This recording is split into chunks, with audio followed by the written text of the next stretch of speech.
Shalom, nossos queridos internautas, né? Vocês aí que estão acompanhando a gente. Nós estamos estudando aqui o livro da Joyce Meyer, O Campo da Batalha da Mente. É um best-seller, não é? E hoje nós estamos na porção Continue Andando sobre as Águas. Eu espero que o Eterno continue trabalhando na sua vida, no seu coração. Eu estava falando agora há pouco com os nossos ouvintes, porque nós estamos aqui no programa da rádio, não é? Se você não sabe, nós temos um programa de segunda a sexta-feira ao vivo, embora nós temos programa todos os dias, às 10 horas, entre 10 e 15, né? Nós estamos chegando, que nós temos uma reunião de oração logo antes do programa, então sempre eu estou chegando assim que acabam as intercessões, e aí eu estou chegando aí, tem um tempinho com vocês, que para mim é extremamente precioso. Poder zelar de vocês, poder cuidar de vocês, para mim é uma honra muito grande, não é?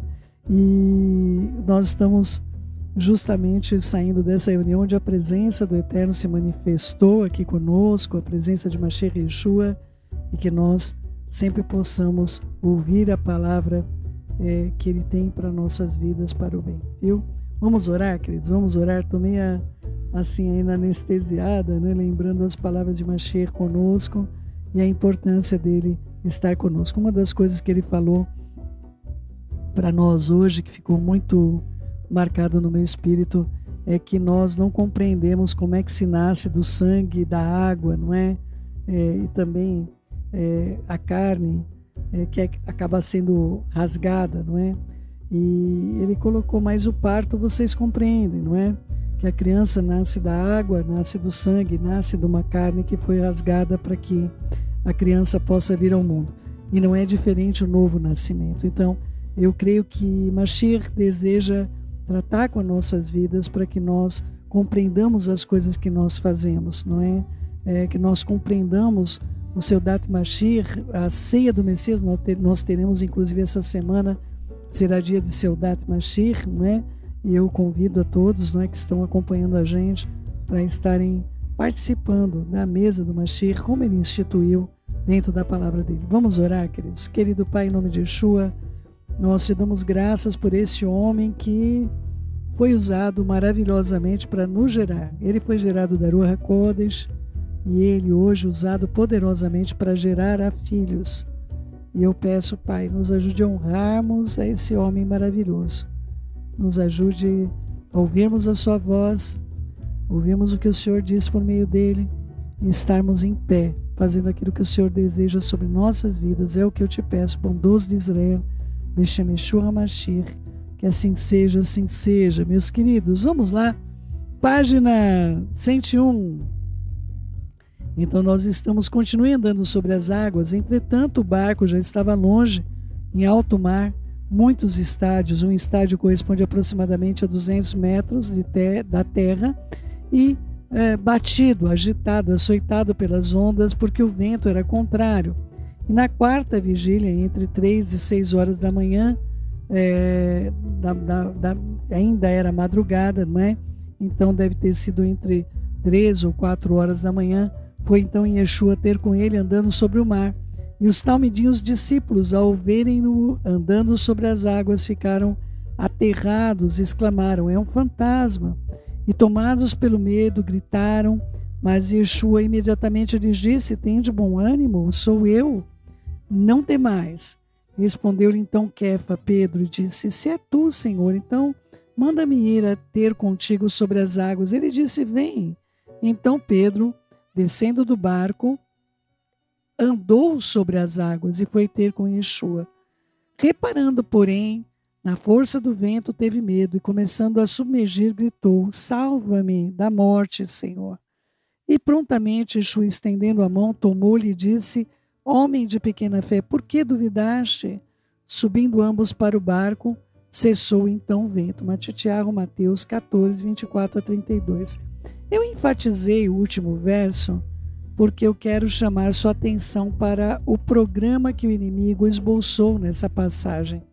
Kefa, Pedro, ao comando de Yeshua, apressou-se a fazer algo que não havia feito antes. Para falar a verdade, ninguém, exceto Yeshua, nunca tinha feito isso antes. Isso demandava fé. Então Kefa, Pedro, cometeu erro e gastou muito tempo olhando a tempestade. Ele ficou amedrontado, dúvida e descrença o assediaram e ele começou a afundar. E ele gritou para que Yeshua o salvasse e Yeshua o salvou. Mas observe que a tempestade cessou somente quando Kefa voltou para o barco.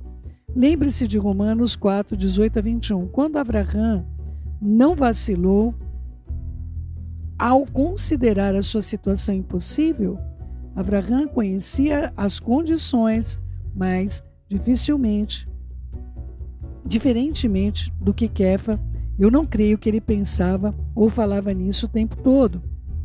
Podemos estar conscientes das nossas circunstâncias e ainda assim, propositadamente manter a nossa mente em alguma coisa que aumentará e edificará a nossa confiança, a nossa fé. E é por isso que Abraão se manteve ocupado, louvando, glorificando o Eterno quando continuamos a fazer o que sabemos que é certo, mesmo em circunstâncias adversas. Efésios 6,14 nos ensina que em tempos de guerra espiritual, nós devemos colocar o cinturão da verdade.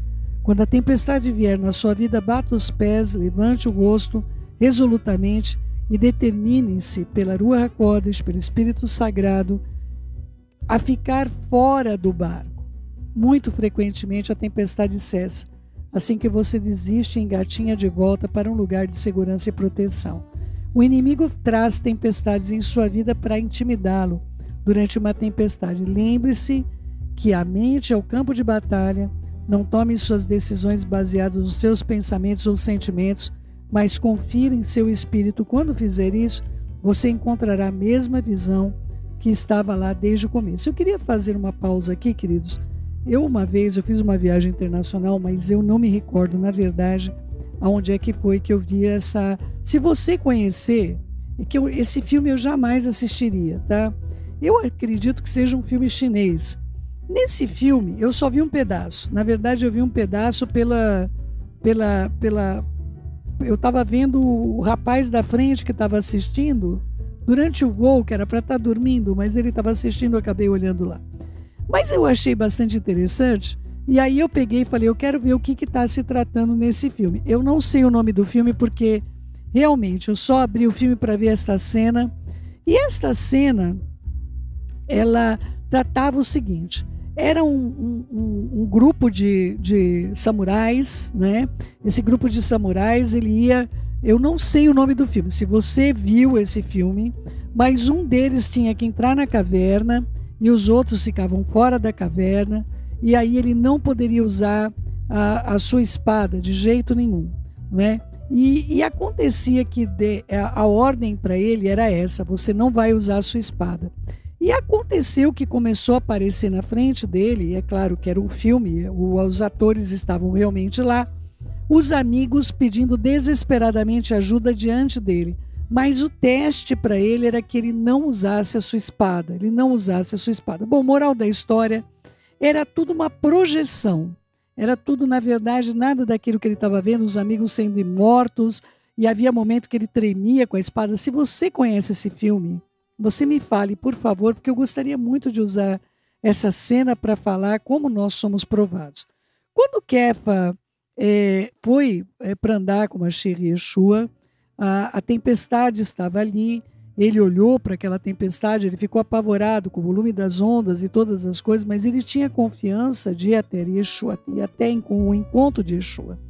Quando ele submergiu nas águas, que Yeshua o levantou, a tempestade não havia passado. Não é? Mas ele conseguiu ter confiança na confiança de Yeshua. Isso é uma coisa complicada para as pessoas entenderem, que é o motivo da nossa unidade funcionar.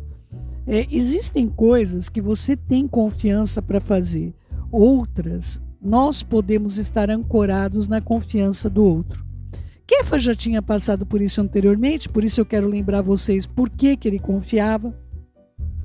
Kefa teve uma situação onde ele pescou lá, passou a noite inteira pescando, e aí quando ele chegou na praia, Yeshua, ele falou para Yeshua que ele não tinha nada, ele não tinha absolutamente nada, passou a noite toda ali, não tinha nada, e Yeshua falou: volte e jogue a rede no lugar que ele havia mandado que jogasse. Ele falou: mas Senhor, nós já fizemos isso, já fizemos nesse lugar, já fizemos no outro lugar, não é? Tá tudo igual, não tem peixe, não é? Então ele falou: mas sobre a tua palavra, eu vou vou jogar a minha rede sobre a tua palavra, não é? Então, assim, existem momentos que são importantes para você entender onde a minha fé, a minha confiança, a minha emuná, ela pode falhar, e eu tenho de ancorar a minha confiança muitas vezes em outra pessoa. Esse é o sentido de nós andarmos juntos. Então, eu já vi ocasiões de uma pessoa chegar para mim e falar: isso aqui não tem condições de acontecer. Como eu mesma já disse, isso aqui não tem condições de acontecer, mas a pessoa que estava comigo acreditava que aquilo era possível acontecer. E eu pude lançar a minha confiança junto com a confiança daquela pessoa. Então, Kefa, na verdade, ele não estava confiando no mar, que ele podia andar sobre o mar. Ele estava confiando em Yeshua. Ele estava confiando que com Yeshua ele conseguiria voltar para o barco. Então, só que quando chegou no barco, olha que coisa absurda, queridos. Você pode se achar seguro num lugar para onde não tem segurança, não é? Nós vamos ver em outro lugar dentro das Escrituras aonde o barco estava entrou tanta água no barco que o barco estava para afundar, não é? Mas nós confiamos em coisas que são altamente instáveis nessa vida. E quando nós colocamos a nossa confiança, por exemplo, a minha confiança, se eu chegar no barco, então está tudo bem. Isso não quer dizer que eu não poderia dizer: eu estou no mar e está tudo bem. O problema são essas interferências. Por isso que eu queria mandar para vocês essa cena, que eu não lembro realmente, eu não sei o nome do filme. É um filme de samurai aí, de dragão, sei lá o que mais lá, né? E eu só vi essa cena porque eu achei tão interessante que o rapaz estava vendo. Eu falei: eu quero entender isso daqui. E realmente era uma prova de confiança, era uma prova de fé. Era uma prova se nós conseguimos não confiar naquilo que nós estamos vendo, por mais terrível que nos possa parecer. Então, queridos, o Eterno tem para a minha vida e para a sua vida um caminho de vitória. E uma coisa importante do que aconteceu com Mashiach Yeshua: vamos supor que você não teve confiança para seguir num determinado caminho. Se ancore em Yeshua. Se ancore em Yeshua. Claro que seria mais grato que você pudesse ancorar na sua própria confiança, mas se esta confiança te faltar, nunca perca a sua confiança em Mashiach Yeshua. Nunca perca a confiança em Mashiach Yeshua. E é interessante que quando eles voltaram para o barco, então fez uma grande bonança, fez uma grande quietude. Por quê? Porque para Kefa, dentro do barco, ele estava seguro. Então, qual é a sua segurança hoje? Aonde realmente você está seguro? Aonde você se sente realmente seguro? Que o Eterno trate no seu espírito, no seu coração, sobre esta segurança, onde você tem colocado a sua confiança, não é? E nós podemos ter confiança no sistema bancário, nós podemos ter confiança na nossa casa. Não, a nossa casa ninguém nunca vai nos tirar, não é? Eu estava assistindo nessa semana, é claro que tem muitas coisas tortas ali dentro dessa... Foi feito, na verdade, uma peça de teatro que foi passada aqui no Brasil, está em português as canções, porque ela na verdade, eu acho que é de 1971, a primeira obra, eu acredito que foi representada, talvez tenha tido alguma anterior que eu desconheço, mas chama-se O Violinista no Telhado. E é uma coisa bem agressiva, na verdade, porque ela vai contra ao que o Eterno mandou, não é tradição. A ordem do Eterno para que nós nos casemos entre as pessoas que têm confiança, fé, não tenhamos jugo desigual. Isso não é tradição, isso é ordenança, está dentro da Torá, está dentro da Brit Hadashah, não é? Da Nova Aliança.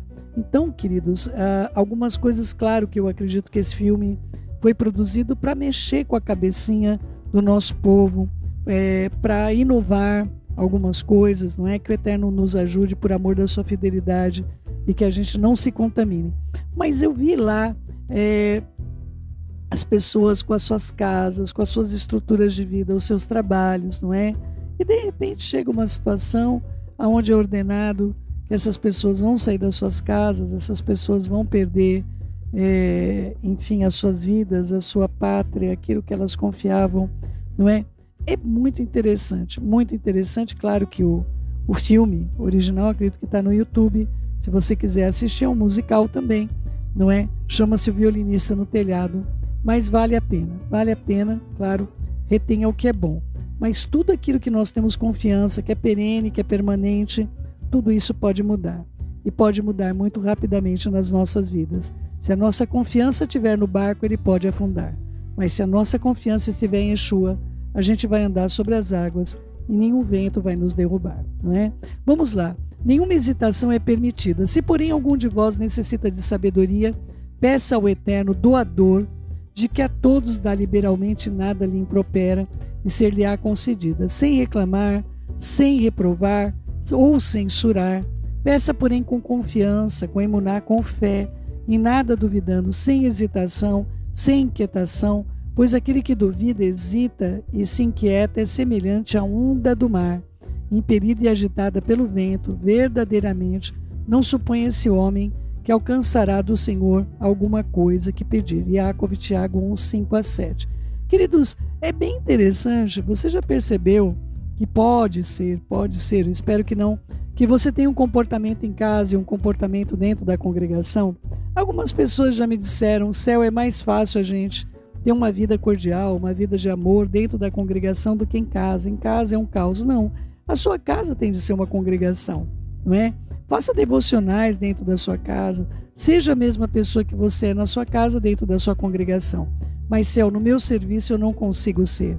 Então, meu querido e minha querida, nós não podemos nos ajustar ao ambiente onde nós estamos. Nós temos de ser nós mesmos, estejamos onde estivermos, não é? Meu pastor, Rick Shelton, conta uma história sobre como ficou confuso tentando decidir o que fazer quando ele se formou no seminário bíblico. O Eterno havia colocado firmemente no seu coração o desejo de voltar a St. Louis, no Missouri, e começar uma congregação local depois da sua formatura. E ele pretendia fazer isso. Entretanto, quando chegou a hora de ir, ele tinha aproximadamente $50 no bolso, uma esposa, uma criança e outra que estava vindo a caminho. Obviamente, as circunstâncias não eram muito boas. E no meio desse processo, ele tomou uma decisão. Ele então recebeu 2 ótimas ofertas para trabalhar com o grupo de outros ministérios grandes e bem estabelecidos. Seu salário seria muito bom.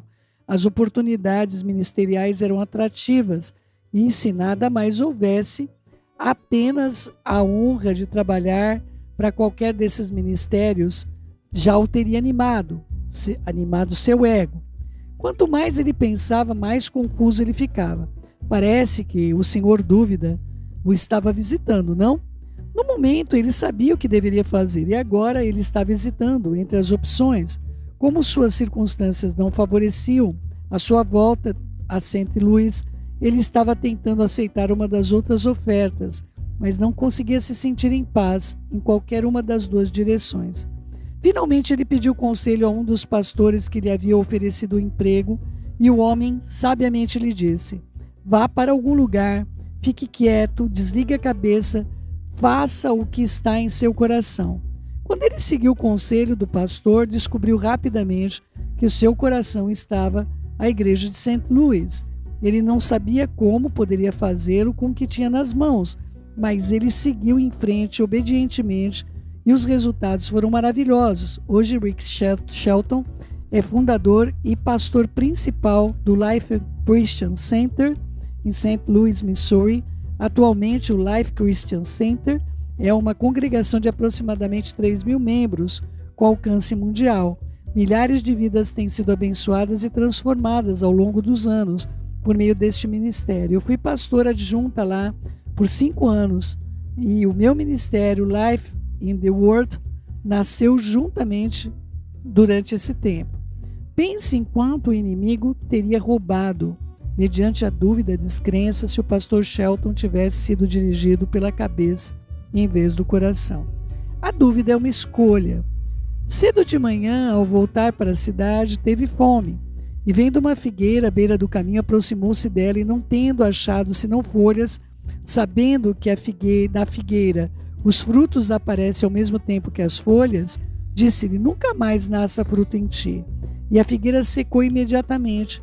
Vendo isso, os talmidim, os discípulos, admiravam-se grandemente e exclamaram: como secou depressa essa figueira? E Yeshua, porém, lhes respondeu: em verdade vos digo, que se tiveres a confiança, a fé, como uma confiança verdadeira e firme, não duvidardes, não somente fareis o que foi feito à figueira, mas até mesmo se a esse monte disseres: erga-te, lança-te no mar, tal sucederá. E tudo quanto pedirdes em oração, crendo e realmente acreditando, recebereis.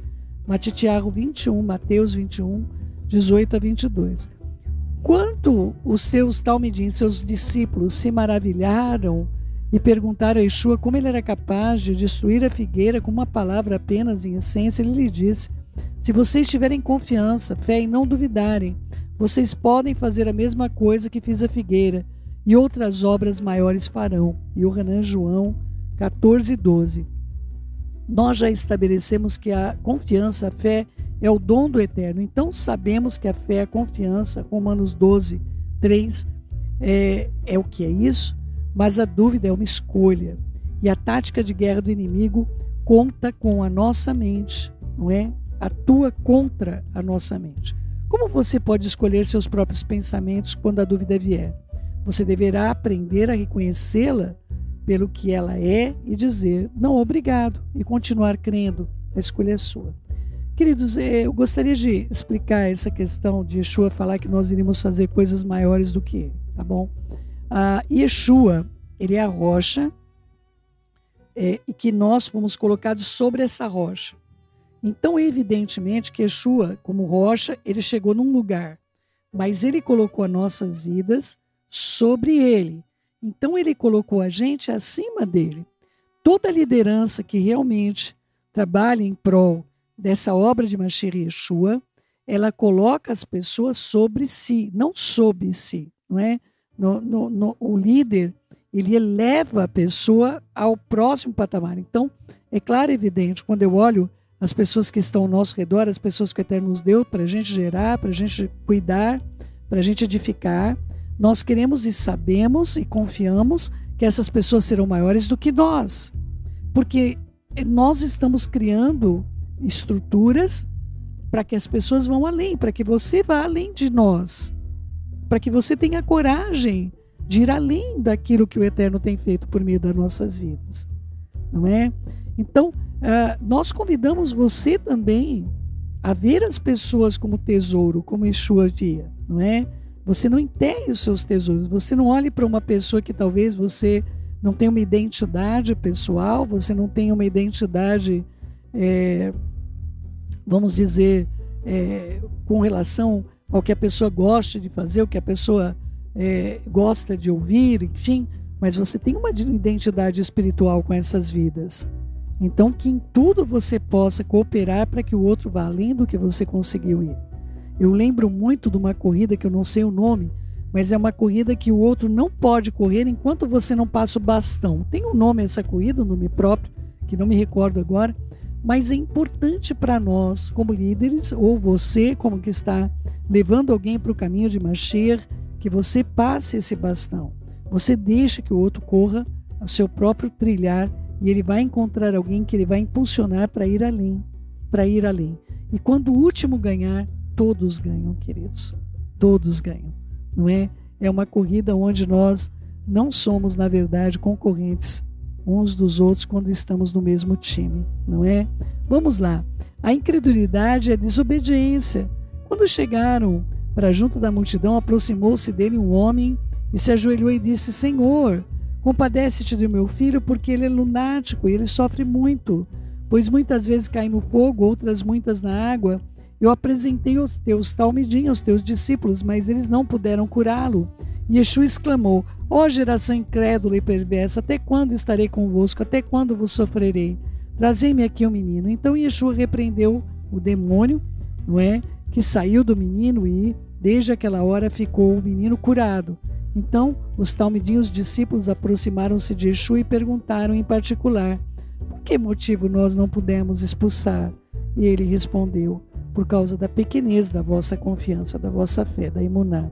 Não é? Matitiago 17, Mateus 17, 14, até o versículo 20. Lembre-se, a descrença conduz à desobediência. Talvez Yeshua tenha ensinado os seus talmidim certas coisas a fazer naqueles casos, mas a descrença os tenha levado a desobedecer-lhe. Portanto, eles foram mal sucedidos. De qualquer forma, o ponto é que a descrença, como dúvida, impedirá que façamos o que o Eterno chamou e nos ungiu para realizar na vida. Isso também nos impedirá de experimentar a sensação de shalom, de paz, que Ele quer que desfrutemos ao encontrarmos descanso para nossa alma, justamente nele. Matitiago, Mateus 11, 28 e 29. O descanso do Shabat, é claro que a consciência de uma obra cristã, ela não vai observar o Shabat como ele deve ser observado, não é? Mas eu gostaria de trazer isso, claro, com o contexto, eu como judia messiânica compreendo a guarda do Shabat de uma maneira diferente, não é? Mas a Joyce vai tratar do Shabat de uma maneira diferente. Esforcemo-nos, sejamos zelosos e nos empenhemos, pois para entrar naquele descanso do Eterno, para conhecê-lo, experimentarmos por nós mesmos, a fim de que ninguém caia nem pereça, segundo o mesmo exemplo da descrença e desobediência, na qual caíram os que estavam nos desertos, judeus messiânicos, Hebreus 4:11. Se você ler todo o capítulo 4 de Judeus Messiânicos, Hebreus, você verá que ele está falando sobre o repouso do Shabat, o repouso sabático, não é? Que está à disposição do povo do Eterno. Debaixo da antiga aliança, o Shabat era observado como dia de repouso e continua sendo. Yeshua guardou o Shabat, tá bom, queridos? O Shaul HaShalir, apóstolo Paulo, guardou o Shabat. Os talmidim, os discípulos, guardavam o Shabat, não é? Guardava celebrações bíblicas. Já falei para você, Shaul HaShalir, apóstolo Paulo estava dentro de um barco afundando e guardando Yom Kippur, não é? Então, vamos lá. Debaixo da nova aliança, esse descanso sabático aqui referido é o lugar de descanso espiritual, e eu convido você também ao descansar no Eterno. É um privilégio que cada crente que recusar isso vai continuar seguindo a sua vida em preocupação e ansiedade. Como crentes, nós podemos entrar nesse descanso do Eterno. Uma observação cuidadosa de Judeus Messiânicos, Hebreus 4:11, revela que só entraremos naquele descanso crendo e seremos privados dele pela descrença, pela desobediência. A desobediência nos manterá num viver desértico, mas Yeshua providenciou um lugar permanente de descanso e que pode ser habitado apenas por aqueles que conseguem descansar nele pela confiança, não é? Eu quero seguir aqui, queridos, mas o relógio, eu não sei qual é o problema dele. Ele não para. Vamos tentar concluir aqui, não é? Eu tenho que olhar ali, senão eu passo do tempo, igual eu fiz na semana passada.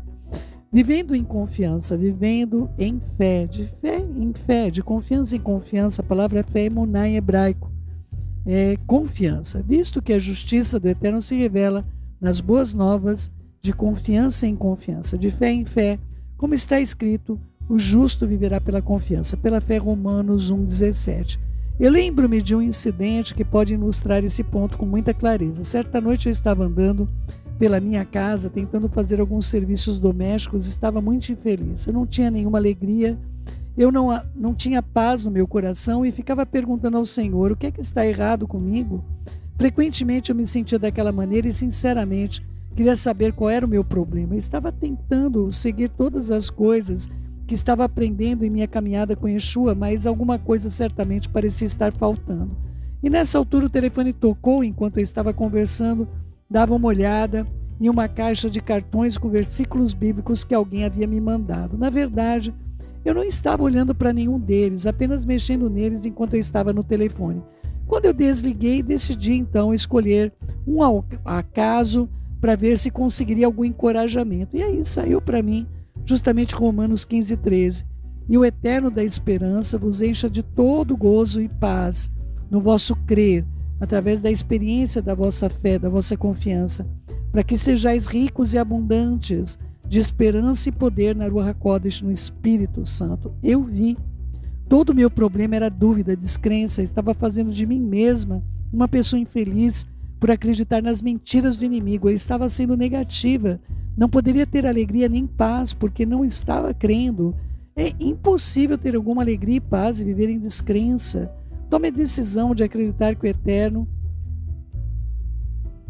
é aquele que lhe fala a verdade, não o inimigo. Aprenda a viver de confiança em confiança, de fé em fé, de acordo com Romanos 1,17. Essa é a maneira como a justiça do Eterno é revelada. O Senhor precisou revelar-me que, em vez de eu viver de fé em fé, eu estava frequentemente vivendo em dúvida e descrença. Então eu voltava para a fé por um pouco mais, e depois voltava a dúvida e descrença. Eu ia para trás, eu ia para frente, e de uma a outra, de um tempo ao outro. Por isso eu estava tendo tantos problemas de infelicidade na minha vida. Lembre-se, de acordo com Jacob, Tiago 7-8, o homem de ânimo dobre é instável em todos os seus caminhos e jamais recebe o que ele quer no Senhor. Decida que você não terá um ânimo dobre, não será um homem, uma mente dividida em dois lados. Não viva na dúvida. O Eterno tem uma grande vida planejada para você. Não permita que o inimigo roube com mentiras. Em vez disso, refutai os argumentos, as teorias, o racionalismo, toda altivez que se levante contra o verdadeiro conhecimento do Eterno, levando cativo todo o pensamento e propósito, obediência de Yeshua, o Messias ungido. 2 Coríntios 10, versículo 5. Leve os seus pensamentos cativos. Você pode dizer para mim, Céu, como é que eu vou fazer para levar meus pensamentos cativos? Queridos, pense de propósito. Pense de propósito. Amados, eu aprendi a pensar de propósito, não é? Então a minha mente, ela pode me fugir, às vezes ela parece, sabe aquele cachorrinho que você deixa o portão aberto, você não sabe por qual motivo, uma pequena fresta, e ele fugiu. A nossa mente parece que é sempre esse cãozinho furtivo. Ela tem hábitos de preocupação, ela tem hábitos que foram desenvolvidos durante toda a nossa vida, não é? Então, quando isso acontece, já quer roubar a minha shalom, quer roubar a minha alegria, eu penso de propósito. E pensamentos que vão me trazer a certeza de que o Eterno é comigo, Ele jamais me abandonou e jamais me deixou, e eu jamais falaria algo para você que eu não tenha aprendido de modo próprio.